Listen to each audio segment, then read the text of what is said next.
사랑합니다. 감사합니다로 우리 아침의 시간을 열겠습니다. 사랑합니다. 예, 감사합니다. 예, 우리 옆에 계신 분들하고도 함께 우리 인사를 나누겠습니다. 예, 너무 좋습니다. 하나님의 성령이 이 시간 저와 여러분 안에 거하시고 우리의 생각의 통치권을 맡기게 되는 귀한 시간 되시기를 간절히 바랍니다. 오늘의 말씀은 예수를 바라보자입니다. 히브리서 12장 2절의 말씀으로 시간을 열기를 원합니다. 그 전에 제가 카톡방에 이렇게 글귀로 몇 년 동안을 계속 해온 글이 있습니다. 자세히 보아야 예쁘다, 오래 보아야 사랑스럽다, 너도 그렇다. 나태주 시인의 풀꽃이라는 시입니다. 자세히 보아야 예쁘고 오래 보아야 사랑스럽고 그런데 우리도 그렇다라는 것입니다.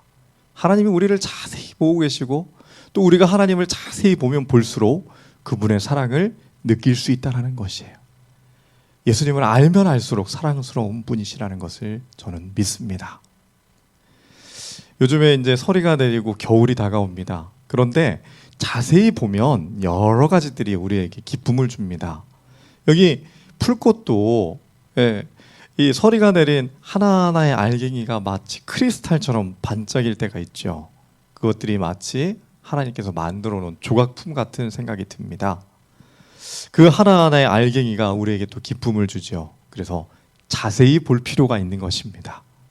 그런데 겨울이 되면 또 우리가 조심해야 될 것도 있습니다. 빙판길에 뭐예요? 뒤로 꽈당, 앞으로 꽈당 넘어집니다. 그래서 사람들은 이 보니까 2016년부터 2020년까지 이 서리 결빙으로 인한 교통사고가 총 4,868건, 사상자가 8,938명이나 났다고 합니다. 그런데 사람들이 안 넘어지려고 여러 가지 애를 쓰죠. 고무줄도 달고 그 다음에 신발에 캡도 씌우고 엉금엉금 걸어갑니다. 엠마오로 가는 이 두 제자에게도 때때로는 넘어지는 시험이 있었죠. 그리스도인의 믿음 생활도 조심조심하지만 넘어가기가 쉽습니다. 신자가 어떻게 하늘 가는 길에서 넘어지지 않을 수 있을까요? 이 시간 예수님을 바라보는 방법을 알아보기 원합니다. 히브리서 12장 2절에 예수를 바라보자 라고 얘기합니다. 이러므로 우리에게 구름같이 둘러싼 허다한 증인들이 있으니 모든 무거운 것과 얽매기 쉬운 것을 죄를 벗어버리고 인내로서 우리 앞에 당한 경주를 하며, 그 다음 말씀이 이어집니다. 믿음의 주여 또 온전하게 하시는 예수를 바라보자. 그는 그 앞에 있는 기쁨을 위하여 십자가를 참으사 부끄러움을 개의치 아니하시더니 하나님 보좌 우편에 앉으셨느니라. 아멘. 믿음의 주여 또 온전하게 하시는 이인 예수를 바라보자. 근데 여기 히브리서 12장 1절에 이 이야기가 이러므로라는 단어로 시작합니다. 이러므로라는 이 접속사는 뭔가 이 앞쪽의 이야기를 결론 맺는다는 의미를 가지고 있죠. 그래서 히브리서 12장은 11장, 히브리서 11장의 결론이라는 것을 말해줍니다. 히브리서 11장은 어떤 이야기인가요? 바로 믿음의 조상들의 이야기입니다. 그들이 때때로 넘어질 때도 있었지만 끝까지 믿음으로 살았음을 알고 있습니다. 어떻게 그 일이 가능했을까요? 그 힘은 히브리서 12장 2절의 말씀처럼 늘 예수를 바라보았기 때문에 가능했습니다. 오늘 이 말씀 속에서 우리는 세 가지의 교훈을 발견할 것입니다. 누구를 바라보자고요? 예수 그리스도를 바라봅시다. 첫째, 하나님은 그리스도인이 하늘 가는 경주를 인내로써 완주할 것을 당부하십니다. 이 경주, 레이스, 달리기 경주로 묘사했습니다. 인내로써 우리 앞에 당한 경주를 경주하며, 우리가 계속 얘기하는 실제적 훈련은 인내가 필요합니다. 바로 서는 것도, 하나님을 바라보는 것도, 경건도 말씀과 기도로 가능하다는 것을 우리는 배웠습니다. 그리고 그것들을 깨닫기 위해 노력하고 있죠. 여기 마라톤을 뜁니다. 마라톤 뛸 때 어떤 사람이 제일 힘들까요? 앞에, 중간에, 뒤에? 어떻게 생각하십니까? 앞이요? 네, 아닙니다. 모두 힘듭니다. 마라톤 뛰는 사람은 모두 힘들다는 것을 기억해야 됩니다.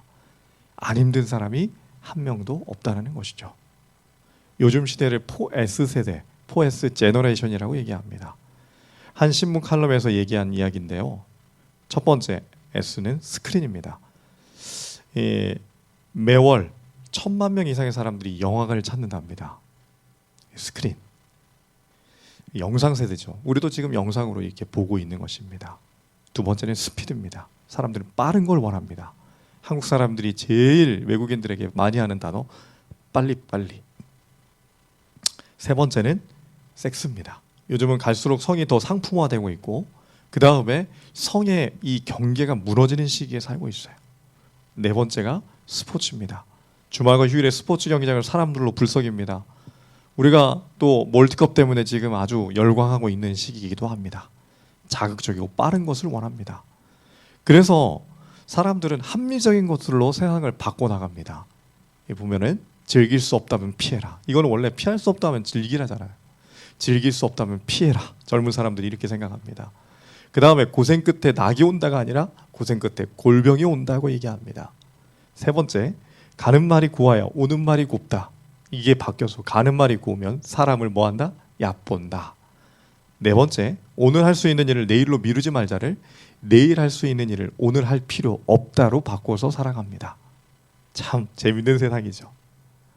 본문에서 바울이 언급한 경주는 당시 올림픽 종목 중에 하나였던 달리기를 의미했습니다. 바울은 당시 인기 스포츠 중 하나였던 달리기 시합을 그리스도인 하늘 경주에 비유합니다. 우리가 사는 것도 신앙생활을 하는 것도 달리기 시합과 비슷하다는 것입니다. 원하는 목표가 있고요. 그것을 얻기 위한 수고가 있기 때문입니다. 왜 달렸을까요? 걷는 것과 달리는 것의 차이가 있습니다. 걷는 것은 여유가 있고 달리는 것은 급박한 것을 얘기합니다. 세상은 너무나 빠르고 힘들게 지나갑니다. 너무 스피드 시대에 살고 있죠. 그러니 우리도 뛰어야 될까요? 그래서 달리기에 경주에 비유한 것입니다.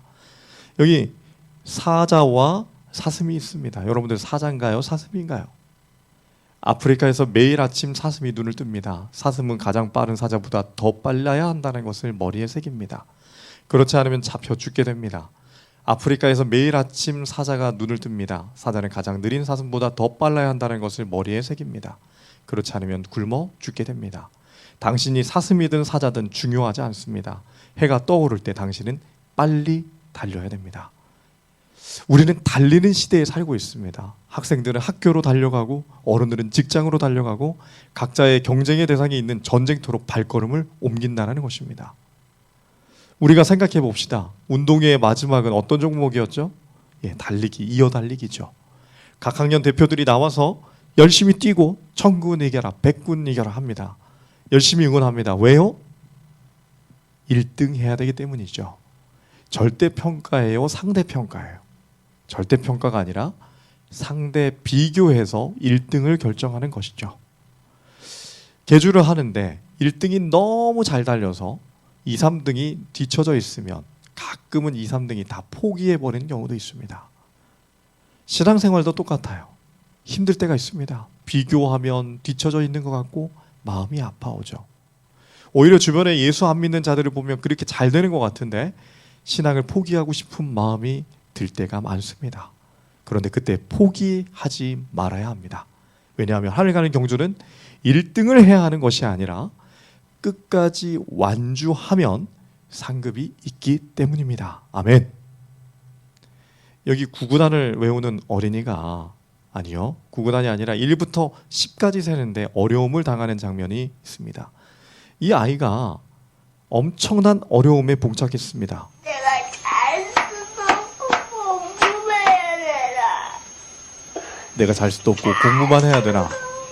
빨리 살려봐라. 이런 일이 왜 펼쳐지노? 처음부터 다시 해봐봐. 내가 인생 최대의 위기가 지금 1부터 10까지 세는 것에서 시작됐어요. 처음 겪는 아픔일 것입니다. 뭐라고? 고비죠. 짜증나 죽겠다. 왜? 진짜 이런 일이 다 이런 일이 다 있나. 아니, 다시 1부터 10까지 살려봐라고. 잠도 못 자면 어떻게 된다고? 잠도 못 자고 내가 잡아주고 그래 살겠나? 못 네가- 살겠다고. 마음이 아픕니다. 그런데 이 고비를 잘 지내야 되죠. 이런 일이 실제 마라톤에서 일어납니다. 2004년 8월 30일에 아테네 올림픽 마라톤 경기가 진행되고 있는데 저도 이 경기가 기억이 납니다. 브라질의 반데르레이 리마라는 선수가 37km, 정말 거의 마지막까지 선두를 달리고 있었어요. 그런데 갑자기 한 남자가 도로에 뛰어들어 리마 선수를 넘어뜨립니다. 그는 아일랜드 출신의 종말론자였는데 세상에 종말이 오고 있다는 사실을 전 세계에 알리려고 방송에 지켜보는 가운데 이 일을 저질렀다는 것입니다. 이야. 리마는 다시 일어났지만 이미 페이스를 잃어버린 뒤라서, 그런데 리마는 포기하지 않고 끝까지 뛰었습니다.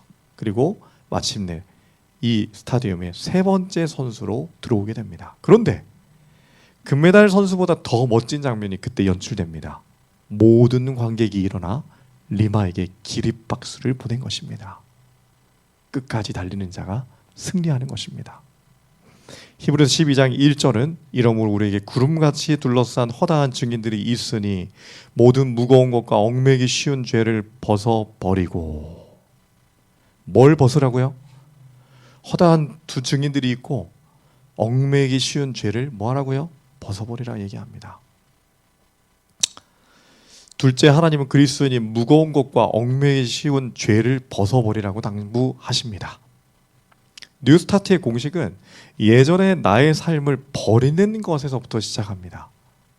버리지 않으면 새로운 것이 시작할 수 없습니다. 그 이야기를 아인슈타인이 했어요. 어제와 똑같이 살면서 다른 미래를 기대하는 건 정신병 초기 증세이다. 세상에서 아마 제일 똑똑한 사람이 얘기했으니까 틀린 얘기는 아닐 것입니다. 그래서 히브리서 12장 1절에서는 이렇게 얘기한 겁니다. 모든 무거운 것과 얽매기 쉬운 죄를 뭐하고? 벗어버리라. 우리가 이 헬라어 무거운 것이라는 뜻, 온코스라는 단어는 우리가 하나님께 다가가며 뉴스타트하기 위한 그 길을 방해하는 방해물을 이야기합니다. 얽매이기 쉽다라는 것은 우리의 마음을 쉽게 흐트러뜨리는 어떤 요소들이죠. 그 요소가 어쩌면 핸드폰의 영상에 나오는 유튜브의 어떤 영상일 수도 있어요. 누군가의 말일 수도 있습니다. 그러나 그 모든 것들을 다 어떻게 하자고요? 벗어버리자라고 얘기합니다.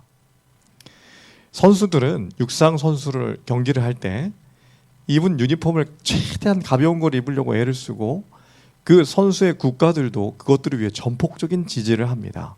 왜냐하면 선수들은 달리는데 방해를 주는 모든 것은 다 제거하고 아주 심플하고 가벼운 유니폼으로 갈아입고 뜁니다. 왜요? 더 빨리 더 잘 뛰기 위해서입니다.